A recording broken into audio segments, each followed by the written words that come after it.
नमस्कार। मैं राकेश परमार।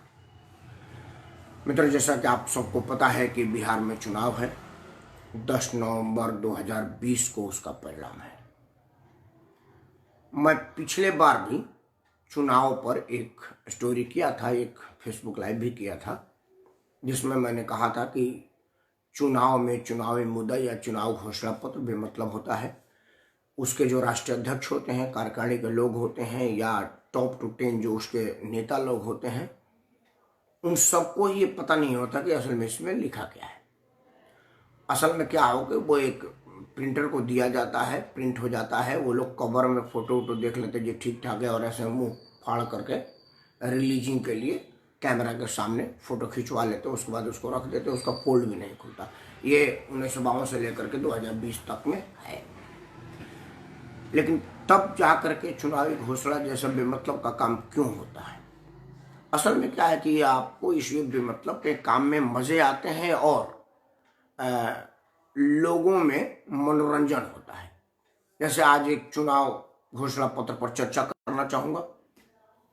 सबसे पहली घोषणा आई है उस पर चर्चा करते हैं। लालू प्रसाद के पुत्र तेजस्वी यादव ने 10 लाख नौकरी पहले हस्ताक्षर में कहा है। असल में तेजस्वी 10 आदमी की नौकरी करना चाहते थे। असल में उन लोगों को ना लाख लीख करोड़ तो कुछ पता ही नहीं चल रहा। उनके पिताजी इतना कमा के रांची में बैठे हुए हैं कि लाख लीख करोड़ उन्हें पता नहीं चलता कि लाख कह रहे हैं कि करोड़ कह रहे हैं। असल में वो 10 आदमी के रोजगार की बात कह रहे थे तेजस्वी के अपने घर में उनके दोनों मामा साधु यादव और सुभाष यादव विधानसभा, लोकसभा, राज्यसभा के सदस्य हुआ करते थे। भरपूर राजनीति और बिहार में राजनीति संरक्षण में, मतलब जीजा और बहन के संरक्षण में खुला लूट का छूट था। जी प्रभाकर जी नमस्कार। प्रभात जी नमस्कार। खुला लूट का छूट था, इस वजह से उन्हें लाखों में पता नहीं वो बेचारे बेरोजगार हो गए। उसके बाद आते हैं उनके पूज्य माता जी, स्वयं भी बेचारी बेकार है। अपना पूर्व मुख्यमंत्री आवास में आराम फरमा रहे हैं, जो मुख्यमंत्री के रूप में उनको मिला हुआ। बिहार में कानून बना दिया लालू जी ने कि कोई आदमी एक दिन के भी मुख्यमंत्री का शपथ लेता उसको आजीवन बंगला आवास दिया जाए। वो उस हैसियत से मिली एक अड़े मार्ग पर अपना आराम फरमा रहे हैं। लालू प्रसाद यादव की बड़ी बेटी मीसा भारती राज्यसभा में, लेकिन बेकार है, कुछ काम नहीं मिल रहा है, क्योंकि ना तो केंद्र में सरकार है ना राज्य सरकार में, और ये लोग सिर्फ एक MP के रूप में पैसा वैसा कमा करके तो जी नहीं पाएंगे भाई। क्योंकि इन लोग तो आप आगे पीछे ट्रेजरी घोटाला, फलाना घोटाला, बाढ़ घोटाला, जंगल घोटाला, चिड़ियाघर में मिट्टी डालने का घोटाला, ये सब करने का जब तक मौका नहीं मिलेगा। तो वो ये जो 5-10 लोग उनके अपने परिवार के बेरोजगार हो गए थे, उन्होंने सबसे पहला रोजगार उनको देने के लिए कहा था। असल में लाख वाख उनके लिए कोई बहुत महत्व नहीं है, उन्हें 10 लाख मिल गया, निकल गया। अब उसके ऊपर भाजपा ने 20 लाख कर दिया। तो भाजपा के भी बहुत सारे लोग बेरोजगार हो गए, क्योंकि नरेंद्र मोदी के आने के बाद करीब करीब पूरा भाजपा ही बेरोजगार हो गया। पहले का क्या होता था कि तेरी भी छूट, मेरी भी छूट, तू भी लूट, मैं भी लूट की नीति चलती थी, चाहे वो भाजपा हो या कांग्रेस। मतलब सत्ता में जो होता था उनके कार्यकर्ताओं का थोड़ा बहुत कमाई था, वो लोग कमा उमा लेते थे। लेकिन इधर थोड़ा जरूर, हम लोग दिल्ली में रहते हैं लुटियन जोन में, तो लुटियन जोन में ये जो BP हाउस कॉन्स्टिट्यूशन क्लब के आजू बाजू मधुमक्खियों की भीड़ कम है, क्योंकि मधुमक्खी वहीं आती हैं जहाँ गुड़ होता है, और यहाँ का गुड़ ही खत्म कर दिया नरेंद्र मोदी ने। मतलब मामला टॉप लेवल पे ही हो रहा है, निचले स्तर पर सब मामला खत्म है, तो वो सब लोग बेरोजगार हैं। तो उनमें भी 10-20 लाख लोग बेरोजगार हैं। ये बात हो रही। सबसे जो हास्यास्पद बात मुझे लगा वो बात आया कि बिहार भारतीय जनता पार्टी ने कहा है कि हम कोरोना का वैक्सीन मुफ्त देंगे। सबसे पहले तो ये आपत्तिजनक बात है, आप देश के जनता को गुमराह कर रहे हैं। कोरोना का वैक्सीन का इजाद ही नहीं होगा तो आप देंगे कहां से? सबसे तो पहले बताए ना कि कोरोना का वैक्सीन बन गया, दिया जाने लगा। आप इस तरह की इतनी बड़ी झूठ कैसे बोल सकते हैं? सबसे बड़ा बात है कि मतलब चुनाव आयोग नाम की कोई चीज है भी कि नहीं देश में? मोरल तो खैर नेता में नहीं, नेताओं में मोरल तो है ही नहीं है। मतलब कोई आंख का शर्म, आंख किला, झूठ बोलने पर कोई शर्म, झिझक, संकोच नाम का कुछ नहीं रह गया है हमारे राजनीतिक दलों में।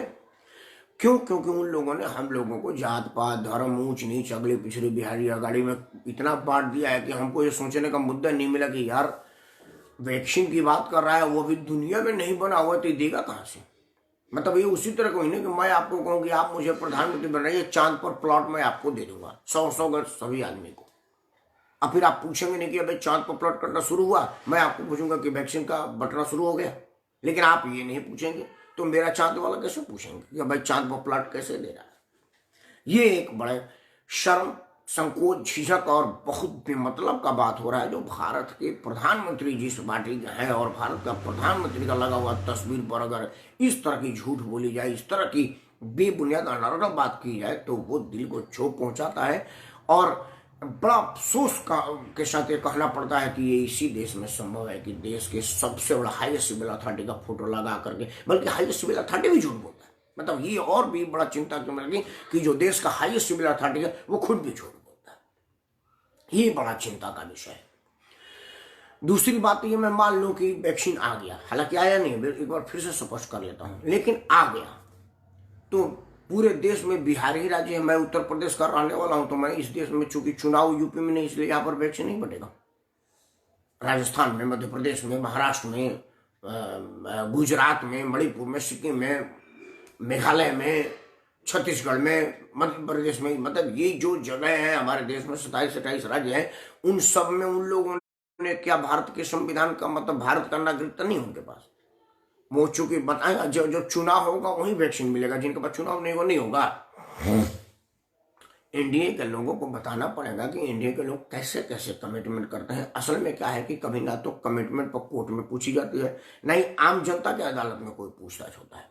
नीतीश कुमार ने कहा था कि अगर किसी दलित परिवार के घर में बलात्कार हो जाता है तो एक नौकरी मिल जाएगी, मतलब आपको नौकरी के लिए MA, BA, PhD, matric, inter pass करने की जरूरत नहीं, घर में बलात्कार की जरूरत है। अब आप रोज दुआ करें कि हे प्रभु मेरे घर में कोई मौत हो जाए, कोई बलात्कार हो जाए, ताकि एक नौकरी मिल जाए। बेरोजगारी इतनी निचले स्तर पर है कि अब आप लोगों के दिमाग में ये डाल रहे हैं कि यार इसी तरह की कुछ अनाप शनाप दुआएं मांगो। मतलब आप ये नहीं कह रहे हैं कि हम इतनी बढ़िया माहौल दे रहे हैं कि आपकी योग्यता पर आपको नौकरी मिलेगी, आप बढ़िए बढ़िए और नौकरी पाइए। नहीं, आप घर में बलात्कार करवाइए, मर्डर करवाइए और नौकरी पाइए। ये मुख्यमंत्री का संविधान का शपथ दिया हुआ, ये इतनी नालायकी, इतनी नाकारियत हमारे ही देश में संभव है। प्रभात ने कुछ कहा, मैं चाहता हूं मार्गदर्शन है मेरा, पढ़ो।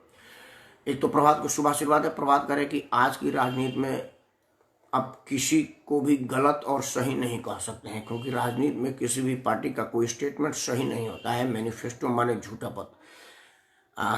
प्रभात, तुम लोग नए आदमी हो, युवा हो, अभी तुमको नया मतलब शुरुआत है, जीवन आगे जाना है। मैं ये मानने को तैयार नहीं हूं कि ये तुम मान लो कि कुछ भी नहीं हो, कुछ भी नहीं होगा, ये तो असंभव है ना।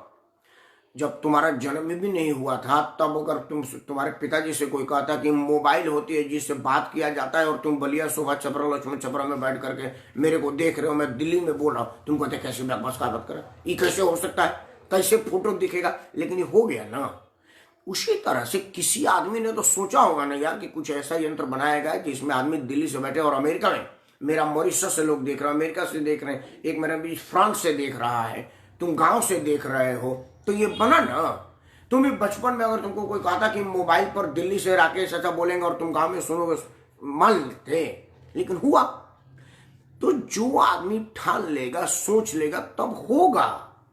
कहां किसी ने सोचा था कि ये भी हो सकता है 370 हट जाएगा राजनीति में, किसी ने सोचा था? 370 के लिए राजनीतिक लोग मजाक उड़ाते थे, 370 हटाएंगे, छू के तो दिखाओ, छू के दिखाओ। एक नेतृत्व आया, हटा दिया ना। राम मंदिर इस देश में बिना किसी लड़ाई झगड़े के, बिना किसी विवाद का बनना शुरू हो जाएगा, किसी ने सोचा था? बनने लगा ना। तो ये मत कहो कि ऐसा दुआ करो कि एक आदमी आवे। तुमने सोचा था कि तुम्हारे दोहा का विधायक ये कह सकते हैं कि अगर अखिलेश यादव के साथ है तो मैं क्षत्रिय के साथ हूं? कम से कम क्षत्रिय समाज के साथ खड़ा होने की हैसियत किसी नेता की थी? कोई कहता था? हिम्मत थी किसी की? चाहे वो स्वयं भी क्षत्रिय हो। राजनाथ सिंह क्षत्रिय तो है, उत्तर प्रदेश के मुख्यमंत्री से लेकर गृह मंत्री और रक्षा मंत्री तक है। उन्होंने किसी भरे मन से कहा था कि मैं ठाकुर हूं और ठाकुरों के साथ हूं? इतनी हैसियत उनकी थी? कभी सौकात में हुए कभी? लेकिन एक मामूली विधायक मोदी जी के सामने कुछ नहीं है, राजनाथ सिंह के सामने कुछ नहीं है, लेकिन धन्य हो श्री सुरेंद्र सिंह, उन्होंने कहा ना कि मैं क्षत्रिय के साथ हूं। तो क्या नहीं होगा ये बिल्कुल मत, तुम नए हो, ठानो कि मैं झूठ की राजनीति नहीं करूंगा। देखो, पहले बार तो सुकरात को भी लोगों ने जहर पिला दिया था। पहले बार जीसस को शिलू पर चढ़ा दिया गया था। पहले बार तुलसीदास को पागल कहा गया था।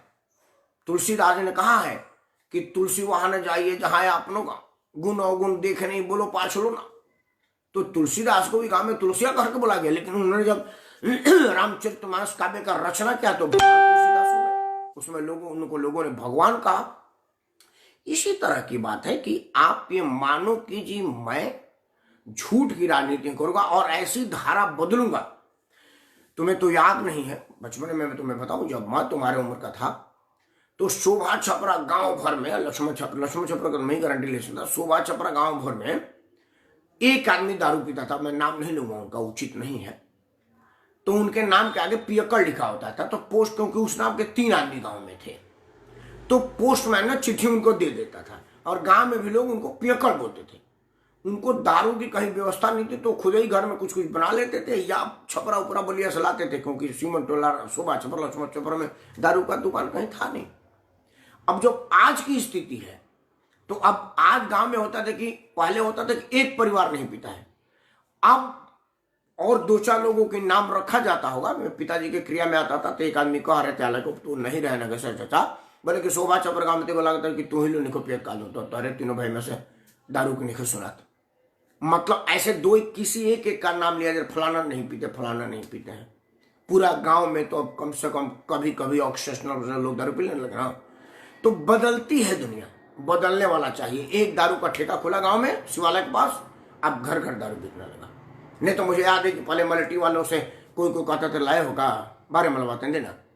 तो बदलता है, माहौल बदलता है, बुराई में भी बदलता है, अच्छाई में भी बदलता है, बदलने वाला चाहिए। मेरा फोकस यही है कि आप हतोत्साहित ना हो, आपका नया उम्र है, ईश्वर आप पर अपना आशीर्वाद बनाए रखे। हम जो उम्र में बड़े लोग हैं आपका आशीर्वाद दें, हमारी शुभकामनाएं आपके साथ है कि आप लोग बढ़ें, पढ़ें, और जो मामला हो उसमें तन मन और ईमान से लगे। धन की कोई कमी नहीं होती समाज के काम करने में, धन कभी आड़े नहीं आता, कभी आड़े नहीं आता। चंद्रशेखर जी प्रधानमंत्री बन गए, टाटा परिवार से नहीं थे। नरेंद्र मोदी प्रधानमंत्री हैं, बिरला परिवार से नहीं थे। कल्याण सिंह मुख्यमंत्री बन गए, योगी जी मुख्यमंत्री बन गए, जो लोग, मायावती, मुलायम सिंह, ये सब लोग भी कोई धंधा सेठ नहीं थे, लेकिन मुख्यमंत्री बने ना। लालू प्रसाद यादव वेटरनरी अस्पताल के चपरासी वार्ड में जमीन पर सोया करते थे अपने 3-4 भाइयों के साथ। आज मुख्यमंत्री आवास में सो रहे हैं ना, और अपने कर्मों से रांची के जेल में सो रहे हैं। वो जेल है, हालांकि अस्पताल में भर्ती हैं, जेल में सो रहे हैं। वो अपने अपने कर्म है। उन्होंने ऐसा कर्म किया कि चपरासी वार्ड से मुख्यमंत्री घर में सोए, और मुख्यमंत्री के रूप में ऐसा कर्म किया कि अब जेल में सो रहे हैं। तो आदमी अपने कर्म से अपना तकदीर बदलता, अपना धर्म बदलता, अपने प्रति परसेप्शन बदलता, अपने प्रति लोगों की श्रद्धा बदलता है। तो अब बदला जा सकता है, बदलता है आदमी। तो काम करो, काम करने में कोई कमी नहीं। मित्रों, मैं ये बात कर रहा था कि जो चीज होती है, आज जैसे प्रभात जैसे लोग, नए लोग, युवा लोग हैं जो हतोत्साहित हैं, वो कह रहे हैं कि झूठ का पुलिंदा है चुनाव घोषणा पत्र।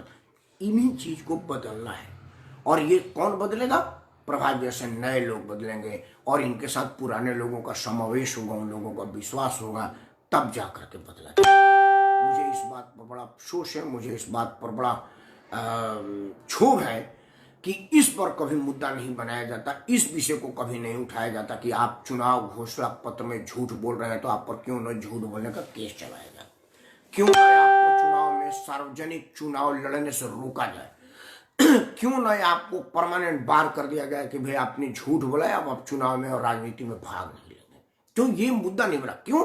क्योंकि हमारा दिमाग ही अस्थिर नहीं रहे, हमको कभी खाली नहीं रखा गया, हमको उलझाया गया जात में, पात में, क्षेत्र में, धर्म में, संप्रदाय में, समुदाय में, आरक्षण में, गैर आरक्षण में। अब हम तो देख लेते हैं कि ये पिछड़ी जाति का है तो हमारा दुश्मन है, क्योंकि आरक्षण का लाभ मिल रहा है। दलित जाति का तो उसको भी कोई बहुत लाभ नहीं मिल रहा है, सिर्फ वो हड्डी है और मुंह में लग रहा है कि उसका खून खा रहे हैं, आप अपना ही खून खा रहे हो। ये लग रहा है, मतलब उसमें कुछ है नहीं, बस कहने की बात है।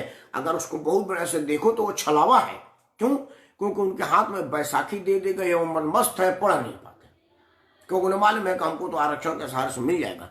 अगर बैसाखी उनके हाथ से छीन ली जाती तो वो अपने एक्सरसाइज से अपने पाँव को मजबूत करते और स्वयं दौड़ करके कंपटीशन जीत पाते, तो वो ज्यादा बढ़िया होता, क्योंकि वो फिर आजीवन के लिए होता। क्योंकि जो विद्वान है ना, वो बूढ़ा है या जवान है, विद्या उसके साथ परिपक्व होती जाती है। लेकिन जो बैसाखी के सहारे है, वो हर बार में बैसाखी की साइज, बैसाखी की संख्या घटती बढ़ती जाती है। कभी इस कद की बैसाखी चाहिए तो उस कद की बैसाखी चाहिए, इसलिए वो बैसाखी है और वो बैसाखी के सारे मजबूर है, मजबूत नहीं है, उसके साथ भी छलावा है, लेकिन उसको समझ ही नहीं आ रहा है कि उसके साथ छलावा हो रहा है। और नेता उसके दिमाग में अफीम डाल दिया है, अब वो उसी अफीम के नशे में मस्त है, खाता ना भाई जो नेताजी कहे वो सही। अगर ऐसा नहीं होता तो 7वीं में 7 बार फिर मुख्यमंत्री बनने की बात ही नहीं करता कि मैं मुख्यमंत्री बनूंगा। कल तक नीतीश कुमार नरेंद्र मोदी के साथ फोटो खिंचवाने पर पत्रकार को अपने गाली दे देते थे। अपने नेता जो आदमी फोटो खिंचवा कर डाला उसको पार्टी से निकाल दिया और आज गलबहियां करके घूम रहा है। ऐसा कोई पूछने वाला नहीं है कि भाई साहब आप पिछले बार तो कहे थे इसी विधानसभा में जे किसी पर मर जाऊंगा, मटियामेट हो जाऊंगा, रसातल में चला जाऊंगा, जमीन में गड़ जाऊंगा, आग लगा लूंगा, लेकिन भारतीय जनता पार्टी से समझौता नहीं करूंगा। विधानसभा में कहे, मुख्यमंत्री के रूप में विधानसभा में नीतीश कुमार ने यह बयान दिया है। विधानसभा में दिया गया बयान संविधान के अंतर्गत आता है। धर्मेंद्र मेरे को सुन रहे हैं, मेंबर पार्लियामेंट के साथ रहे हैं, सदन और विधानसभा की कार्रवाई को जाना इन्होंने, कई बार इन्होंने प्रश्न डाला है भरत सिंह जी के लिए। वो सब चीजें संवैधानिक होती है, कॉन्स्टिट्यूशनल होता है, रिकॉर्ड पे होता है कि किसने क्या प्रश्न पूछा, उसका क्या जवाब मिला। और उस रिकॉर्ड के चीज को नीतीश कुमार 2 मिनट में झुठला दिए। पलटू राम, इसलिए उनका नाम नहीं पड़ा, लेकिन कौन उनको पूछ रहा है? बिहार के किसी भी सभा में उनसे पूछा गया कि पिछले बार तो आपने कहा था कि मैं भाजपा के साथ किसी भी कीमत में, हाँ सुभाष धर्मेंद्र, किसी भी कीमत में ना जाऊंगा, और आप चले गए। किसी ने उत्तर प्रदेश में पूछा माया और मुलायम को कि आप तो एक दूसरे को फूटी आंखों निशाते जब आप एक हो गए। ये है वजह कि भारतीय राजनीति आपके मन मस्तिष्क पर इस तरह से प्रभावित कर देता है कि आप ये सब चीज सोच नहीं पाए और आप अपना कीमती मतदान उसको दे दें, उसके छलावे में आ जाए और आप ही के वोट से आपका भविष्य तय करें, जिसमें असल में उसका भविष्य आपको तय करना चाहिए, लेकिन आपका भविष्य वो तय करें। आप सबको इस बात के लिए हमेशा से सोचना पड़ेगा कि जो नए लोग हैं, ये ब्रजेश भाई जैसे हैं, धर्मेंद्र लोग हैं, ये जो नए लोग हैं, इन लोगों को सोचना चाहिए कि भाई परिस्थिति ना तो फेसबुक पर बोलने से बदलेगा, ना ही फेसबुक को बोलते हुए सुनने से बदलेगा। आपको जमीन पर रियलिटी में होकर के बदलेगा। जो लोग आपके बिहार के लोग हैं, उन लोगों को ये बताइए कि ये लालू प्रसाद यादव का लड़का जो कि आज अपना लंबी लंबी फेंक रहा है, पिताजी का फोटो दिखा रहा है कि उसमें पिताजी असल में कहाँ है, रांची में कौन से केस में गए हुए हैं। सिंपल उसे पूछा जाए कि भाई आपके पिताजी इस टाइम कहाँ है? अरे ब्रजेश जी को नमस्कार, आप अमेरिका से देख रहे हैं, आपका चुनाव में आप विजयी हो, आपकी पार्टी अमेरिका में विजयी हो, इस बात की शुभकामनाएं देते हैं ब्रजेश जी। भारत से आपके भारतीय भाई का नमस्कार। धर्मेंद्र, ये ब्रजेश जी हैं जो नीचे दिख रहे हैं तुमको। ब्रजेश जी अपने बलिया जिले का रहने वाले हैं और अमेरिका में वहां पर चुनाव लड़ रहे हैं अभी सरकारी पार्टी की तरफ से। मतलब ये डोनाल्ड ट्रंप के पार्टी के हैं और बहुत मजबूत स्तंभ है वहां पर। जिस तरह से हमारे भरत भैया बलिया के लिए छत्रप है, स्तंभ है चंद्रशेखर जी के बाद, ब्रजेश भाई भी 7 समुद्र पार अमेरिका में भारत का झंडा गाड़े हुए हैं, वो भी बलिया का झंडा गाड़े हुए हैं। सबसे बड़ी बात है कि आपने बलिया का झंडा वहां पर गाड़ा हुआ है। मेयर के लिए आप चुनाव लड़ रहे हैं वहां पर, मतलब वो भी मेयर, ये भारत वाला मेयर नहीं, वहां पर मेयर नंबर 1 सीट माना जाता है। मतलब वहां का अगर राष्ट्रपति आएगा तो नंबर 1 मेयर होगा, राष्ट्रपति बाद में बैठता है। अमेरिका में मैंने देखा है कि मेयर का स्थान क्या है। एक मेयर का मैंने पावर देखा था कि उसने पार्किंग में कुछ गाड़ी खड़ी थी, वहां बुलडोजर चलवा दिया था, नहीं बंदर वक्त चलवा के गाड़ी को चलवा दिया था, उसको किसी ने, बड़ी तारीफ हुई थी उसकी। तो भारत का एक लाल, बलिया का एक लाल, बलिया का आन बान शान का प्रतीक अमेरिका में झंडा गाड़ा हुआ है। ब्रजेश जी को नमस्कार, और एक बार पुनः ब्रजेश जी अमेरिका में आप मेयर पद के चुनाव जीते और हमारा बलिया का नाम रोशन करें, इस बात के लिए आपको फिर से एक बार शुभकामना देता हूं। परमपिता परमेश्वर और भृगु बाबा से प्रार्थना करता हूं कि आपको अपना आशीर्वाद दें और बलिया का मेयर अमेरिका में बने। यह हम लिए बड़ी गौरव की बात है। लेकिन ब्रजेश जी, आप तो खैर बलिया को भूले नहीं है, बड़ा बढ़िया भोजपुरी में बात करते हैं। सबसे बड़ा खुशी की बात यह है, तो आप भारत की राजनीति को समझते होंगे। क्या आप अमेरिका में कल्पना कर सकते हैं कि आप झूठ बोल करके चुनाव लड़ जाए? कल्पना कर सकते हैं ब्रजेश जी? जी, आप लोगों के स्नेह जी, हम लोगों का तो स्नेह और शुभकामना हमेशा अपने भाई के साथ है, वो भी 7 समुद्र पार क्यों ना हो। बिल्कुल, लड़ाई कठिन है। चुनाव में लड़ाई आसान होगा इसको माने, लड़ाई नहीं है। अगर चुनाव आसान है मतलब आप लड़ाई नहीं है, बेमतलब को वहां फाइट कर रहे हैं। लड़ाई कठिन है तभी ना आप लड़ाई में है। बलिया के, मंगल पांडे के, चित्तू पांडे के धरती के हैं, वीर कुंवर सिंह की जन्मभूमि के आप रहने वाले हैं। अगर वीर कुंवर सिंह 1857 में सोचे कि यार बड़ा लड़ाई कठिन है, ये तो अंग्रेज जाने वाले नहीं, मैं बेमतलब अकेला क्या करूंगा, तो कैसे होता, वो बिगुल बजाए ना। मंगल पांडे सोचते कि यार जिस फौज में मैं सिपाही हूं और सैकड़ों बंदूकधारी हमारे आजू बाजू खड़े हैं, अंग्रेज का आदेश मान करके मैं फायर ना करूं तो करते ना, लेकिन उन्होंने गोली चलाया ना। आप उस संस्कार कराने वाले हैं। ऋषि भृगु अगर सोचते कि मैं भगवान इंद्र को कैसे कहूं तो वो भगवान है, तो क्या होता आप समझिए। झूठ के राजनीति भारत में लोकप्रिय है, यहाँ नहीं। वही तो मैं कह रहा हूं कि अमेरिका में नहीं हो सकता ना, यहाँ फेंक दे। बिल्कुल मैं यही कह रहा हूं, मैं आज चर्चा इसी बात पर है। अच्छा हुआ कि आप अमेरिका से मेरे साथ जुड़ गए, आपका आशीर्वाद मिलेगा। असल में क्या है कि आप अमेरिका में नहीं कह सकते कि कोरोना वैक्सीन हम आपको बांटेंगे। तुरंत अमेरिकी खड़ा को पूछ लेगा बना कहाँ है बे, बांटेगा कहां से, बनेगा तब ना। मतलब ये ब्रजेश भाई बिल्कुल उसी तरह से है कि मैं कहूं अपना प्लान और स्ट्रेटजी जनता को बताइए। हाँ, यहां तो प्लान और स्ट्रेटजी सीधे बताते हैं कि आप मुझे वोट दीजिए, मैं आपको आपके भाई से भाई को लड़वाऊंगा। आप मुझे वोट दीजिए, मैं महिला और पुरुष में बंटवाऊंगा। बल्कि पहले घोषणा कर देते हैं। ये भारत में संभव है भाई, जहां पर भारत का एक आदमी ये कह के वोट मांगता है कि आप मुझे वोट दीजिए, मैं आपको नकल अध्यादेश वापस करूंगा, सब पुस्तक परीक्षा कराऊंगा। मतलब आपको पढ़ने की जरूरत नहीं, आप दिन भर आवारागर्दी करिए, हमारा झंडा ढोइए, परीक्षा में पुस्तक लेके जाइए और लिख कर नाम सरापाइए, आप पास ही होंगे। मतलब इतनी बेशर्मी से हमारे यहाँ चुनाव घोषणा पत्र बनता है भैया, और सबसे दुर्भाग्य की बात है वो जीत जाता है। ये बड़ा ही अनफॉर्चुनेट है। धर्मेंद्र ने मुझे कुछ लिखा कि बहुत खुशी की बात है भैया कि बलिया के लोग अमेरिका में भी बलिया का नाम रोशन कर रहे हैं, चुनाव लड़ रहे हैं, रोशने नहीं, वहां के मेयर बनेंगे प्रथम नागरिक। मेयर पहला नागरिक होता है वहां का। ब्रजेश जी करे किसी दिन लाइव बात कर सकते हैं आपके, अभी आइए ना, बोलिए ना, अभी आपको आमंत्रित करूं या कल परसों जो हो, क्योंकि अमेरिका से कई लोग जुड़ते हैं ना, तो वहां दिन रात का चक्कर होता है टाइम टेबल में। तो हमारे ब्रजेश जी धर्मेंद्र भरत सिंह जी के सहयोगी हुआ करते थे, अभी बंगाल के भारतीय जनता पार्टी के मेंबर पार्लियामेंट के सहयोगी हैं, और पार्लियामेंट सेक्रेटेरिएट का ट्रेनिंग लिया है उन्होंने गोयल के नेतृत्व में, और बहुत संपन्न और शरीफ आदमी है, मेरे छोटे भाई हैं, आदमी बहुत बढ़िया है।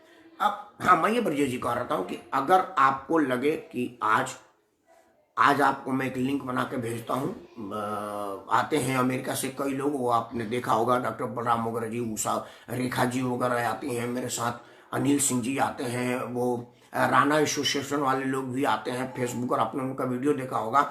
अभी कहें तो अभी लिंक भेजता हूं, या आप बात करें कल 8 बजे 9 बजे व्हाट्सएप पे हमको बता दीजिएगा, मैं आपको एक लिंक भेजूंगा। और अमेरिका और भारत के चुनाव पर चर्चा हो ना हो तो कल ये हो, आज छोड़ दीजिए, कल भारत और अमेरिका के चुनाव की चर्चा हो। ब्रजेश जी समय आप बताइएगा, मेरा तो 10 बजे का है, अगर आप इस टाइम कंफर्टेबल है तो बहुत बढ़िया बात है, मैं आज ही अनाउंस कर देता हूं। आप नीचे लिखिए कि भारत और अमेरिका के बीच चुनाव का डिफरेंस, भारत के एक बलिया के बेटा के द्वारा जो अमेरिका में चुनाव लड़ रहा है, इस पर चर्चा हो ब्रजेश जी। अगर आप कहें तो मैं अभी घोषणा करता हूं, कल करेंगे 10 बजे इसी टाइम या कोई और टाइम बताइए, एक लिखिए एक बार, क्या इसी टाइम, क्योंकि मेरा 10 बजे का ही है। तो अगर कल 10 बजे आपके टाइम से, मतलब रात के 10 बजे, ठीक है। आपको एक ब्रेकिंग न्यूज दे रहा हूं, श्री ब्रजेश जी जो कि अमेरिका में मेयर पद का चुनाव लड़ रहे हैं, एक तो हम सबकी शुभकामना है। कल भारत और अमेरिका में चुनाव में क्या डिफरेंस है, इस विषय पर चर्चा किया जाएगा। मुझे बड़ी खुशी होगी, बड़ा आनंद होगा आप सबों को जानकर कि जब आप जानेंगे कि अमेरिका और भारत में आपके टाइम 10 बजे गुड, हाँ यही 10 बजे रात वाला, इसी में कल ब्रजेश जी मिलते हैं 10 बजे रात को। मैं आपको एक लिंक भेजूंगा, उसके पहले ना उसको लगा लेंगे कि कई बार ना वो सॉफ्टवेयर कई लोगों पे चलता नहीं, स्ट्रीम यार्ड, अगर आप स्ट्रीम यार्ड पर करते होंगे तो ठीक बात है, उसको एक बार देख लेंगे रिहर्सल करके, नहीं तो मैं किसी और प्लेटफॉर्म पर आऊंगा, जूम पर आऊंगा या और कई तरह के। थैंक यू फॉर, अरे नहीं ये मेरा सौभाग्य है, thank to you for accepting my invitation and oblige me, thank you sir. तो अच्छा होगा कि कल चर्चा होगा भारत में किस तरह से झूठ फरेब और धोखे की राजनीति होती है और अमेरिका में किस तरह से मुद्दे की राजनीति होती है। और अब कल ब्रजेश जी बोलेंगे, मैं अब इस पर नहीं बोलूंगा, क्योंकि एक मैं छोटा सा उदाहरण दे देता हूं। अल गोर चुनाव लड़ रहे थे, मेरे ख्याल से वही थे बराक ओबामा के टाइम पर, बराक ओबामा के जो पहली बार चुनाव लड़ रहे थे। अगर मैं तिथि भूल रहा हूं तो ब्रजेश जी मेरे को करेक्ट करेंगे, मैं लेकिन एग्जाम्पल आपको बता देता हूं। वहां पर एक बहुत बड़े उद्योगपति, चुनाव नाम नहीं लूंगा, छोड़ दीजिए, एक बहुत बड़ा उद्योगपति, वहां तो 4 चरणों में होता है। तो पहले चरण में शायद उन्होंने अपनी उम्मीदवारी घोषणा कर दी थी, दूसरे चरण में कुछ आते आते उन्होंने वापस ले लिया था, और शायद फाइनल चरण में वो चुनाव लड़ गए। शायद उनको बहुत कम प्रतिशत वोट मिला, उनके अपने लोगों ने भी वोट नहीं दिया। अमेरिकी जनता ने उनको ये कहा कि भाई ऐसी क्या परिस्थिति थी कि पहले आप तैयार हो गए, फिर हट गए, फिर तीसरे बार में आ गए, ये डमाडोल स्थिति क्यों? हमारे यहाँ तो नेता अंत तक कहता है कि बेटे की कसम बिल्कुल चुनाव में मैं नहीं हूं, है ही नहीं हूं, और अंतिम दिन अंतिम टाइम पर पर्चा भरता है, कहता है कि जनता का भारी दबाव था इसलिए मैं यहां पर आ गया, क्योंकि वहां पर चुनाव जीतने का बड़ा खतरा था। मैं एक नंबर बता देता हूं, पत्रकारों ने, मैं भी अपने फेसबुक पर लाइव ब्रेक किया था कि राहुल गांधी अमेठी से भाग सकते हैं दक्षिण भारत के किसी जगह से। मैंने कर्नाटक, मतलब मेरी प्रेडिक्शन कर्नाटक की थी, क्योंकि कर्नाटक में उस वक्त उनका होल्ड था, सरकार भी थी, और हमारे 2-3 मित्र थे जो वहां पर कह रहे थे कि कर्नाटक ठीक था, लेकिन वो केरल में, वायनाड में, हालांकि वो कर्नाटक के बॉर्डर पे है, केरल में चले गए। राहुल गांधी के प्रवक्ता, पूरी कांग्रेस एकदम पूंछ पकड़ी हो गई, झूठ है, झूठ है, फरेब है, फरेब है, राहुल जी कहीं नहीं जा रहे हैं, भारी मतों से अमेठी से जीत रहे हैं। लेकिन अंतिम दिन जाकर उन्होंने वायनाड से पर्चा भरा, और सब लोगों के बाद जो लोग आ रहे थे उनको सच साबित किया, लेकिन अंत तक नहीं हुआ। मैं अपने फेसबुक लाइव पे कहा था कि बिहार के डीजीपी चुनाव लड़ेंगे, 2009 वाली कहानी दोहराएंगे, ये बात फेसबुक लाइव पर कहा। उसके अगले दिन एक ट्वीट आया, एक पत्रकार का नाम लिखा था, बिहार के एक पत्रकार ने स्टोरी कर दिया था कि गुप्तेश्वर पांडे रिजाइन कर सकते हैं। उन्होंने कहा कि यार ये किस तरह की निचली पत्रकारिता है, आपने मेरे को रिजाइन करवा दिया। लोग थू थू करने लगे उस पत्रकार का। मेरा फेसबुक है तो कोई बहुत ज्यादा अकाउंट नहीं हुआ, लेकिन उस पत्रकार का बड़ा थू थू हुआ, दलाल पत्रकार, बीकी पत्रकार, फलाना पत्रकार, बड़ी लालत मनात भेजी गई। मैं एक अड़ग रहा, मैं बोला ना वो पत्रकार की स्टोरी सही है, आने तो दीजिए, चुनाव में समय है। और अंत में क्या हुआ, गुप्तेश्वर पांडे रिजाइन किए, न इधर का ना उधर का है। पत्रकार की तो स्टोरी सही थी ना भाई कि गुप्तेश्वर पांडे रिजाइन करेंगे। ये होता है भारत में। अगर अमेरिका में होता तो उनको घर से बाहर निकलना मुश्किल होता। ब्रजेश भाई ने मेरे को दोबारा लिखा है कि कल मैं अमेरिका इलेक्शन प्रोसेस एक्सप्लेन करूंगा और सबके क्वेश्चन का आंसर भी दूंगा। बिल्कुल, मैं ये घोषित कर देता हूं कि अमेरिका चुनाव पर 10 बजे रात को होगी। मैं ये बंद होती मैं लिख दूंगा कल, और जिन जो लोगों का क्वेश्चन होगा वो आता जाएगा क्वेश्चन, और आप रिप्लाई करते जाइएगा। कल मैं इस बात की एक छोटा सा वीडियो भी लगा दूंगा ट्विटर पे, आप भी अपना वीडियो लगा के ये मेरा उसको लिंक कर दीजिएगा। लोग प्रश्न पूछेंगे और करेंगे, ये बड़ा बढ़िया रहेगा। आप भी अपने प्लेटफॉर्म पर लिख दीजिएगा, मैं भी इस प्लेटफॉर्म पर लिखूंगा। ये बात होगी, कल बात करेंगे। आधा में ज्यादा हो गया। मित्रों, भारत अमेरिकी संबंध पर श्री ब्रजेश सिंह जी, बलिया के लाल, भृगु ऋषि के प्रसाद, भृगु ऋषि का आशीर्वाद, अमेरिका में मेयर पद का चुनाव लड़ रहे हैं। भारत और अमेरिकी चुनाव में क्या अंतर है उस विषय पर कल 10 बजे बात होगी। आज का मेरा मुद्दा था कि हम लोग चुनाव में अनाप शनाप घोषणा करते हैं जिसका कोई मतलब नहीं होता। मतलब हम आपको आ सकते हैं कि आप मुझे वोट दीजिए, हम आपको चांद पर प्लॉट देंगे। अब ये कोई पूछेगा नहीं कि भाई चांद पर प्लॉट की तो अभी कटिंग नहीं हो रही है, प्लॉट तो कट ही नहीं रहेगा तो तुम दोगे कहाँ से, ये कोई नहीं पूछ रहा। क्यों? क्योंकि हमने दिमाग में चरस डाल रखा है, अफीम डाल रखा है। हमने लोगों के दिमाग में जाति का चरस, जात का अफीम, धर्म का, क्षेत्र का, अगली का, पिछड़ी का, बिहारी का, ऊपरविया का डाल रखा है। हमको उससे आगे सोचने का, निकलने का मौका ही नेता नहीं देता। हम छटपटा भी नहीं सकते क्योंकि हमको पता ही नहीं है कि हमको क्या करना है। इन्हीं वजह से कोई कहता कि पहला सिग्नेचर में 10 लाख भर्ती, तो कोई कह रहा कि 20 लाख। कादर खान के एक डायलॉग याद आ रहा है, हंसने के साथ आपको अंतिम बार बोलता हूँ। कादर खान एक मंदिर में आ रहा है और कह रहा कि हे भगवान, बेटा पास हो जाएगा ना तो 50 नहीं चाहूँ तो उसको बीबी करे पागल हो 50 कर, चुप, हमें कौन सा चढ़ाना है, बोलना ही तो है तो बोलना है, तो फिर 100 बोलो। तो कह रहे जी पहला वाला कैंसिल, 100 नारियल चढ़ाऊंगा। करते करते 20 चढ़ाऊंगा, 1 चढ़ाऊंगा। उतर जाने के बाद कहता है कि अब क्या चढ़ाऊंगा, तो उतर गया। हमारे गांव में कहते थे कि आदमी पेड़ पर चढ़ गया, उसे उतरा नहीं जा रहा था, तो बोला हे प्रभु अगर आप मुझे बढ़िया से नीचे उतारेंगे तो मैं 1,000 रुपया चढ़ाऊंगा। आधा आया तो 500, 250, 100, 20, और जो नीचे उतर के बोला अब तो उतर गया, क्या करके चढ़ाऊंगा। लेकिन यही इलेक्शन का होता है। इलेक्शन में तो और भी बड़ी हंसने वाली बात आती है कि वो नेता को पूछ दीजिए कि आप अपने घोषणा पत्र को एक बार पढ़ दीजिए बिना किताब देखे, उसको पता ही नहीं है कि क्योंकि वो तो खुद ही नहीं पढ़ा है, इसलिए नहीं को पढ़ा लिखा नहीं हो, इसलिए को अनपढ़ भी है तो पढ़ा नहीं है, सुना नहीं है कि चुनाव में क्या लिखा है। ये भारत में ही संभव है। और मित्रों इन्हीं सब चीजों को बदलना है, और इसको बदलने के लिए आपको सजग होना पड़ेगा। अगर आप सजग नहीं रहेंगे तो मुझे लग रहा है कि ये देश लोकतंत्र को मजबूत नहीं कर पाएगी, क्योंकि मजबूत लोकतंत्र के लिए लोगों का लोकतंत्र में आस्था मजबूत होनी चाहिए, और वो तभी होगा जब लोकतंत्र में खिलवाड़ ना हो। इन्हीं शब्दों के साथ मैं राकेश परमार आप सबको सादर प्रणाम करता हूं। कल 10 बजे अमेरिका में मेयर का चुनाव लड़ रहे भारत के लाल बलिया के सलाम बलिया के मान आन शान ब्रजेश जी आप सबके साथ होंगे। कल मिलते हैं 10 बजे इन्हें पर, तब तक वंदे मातरम।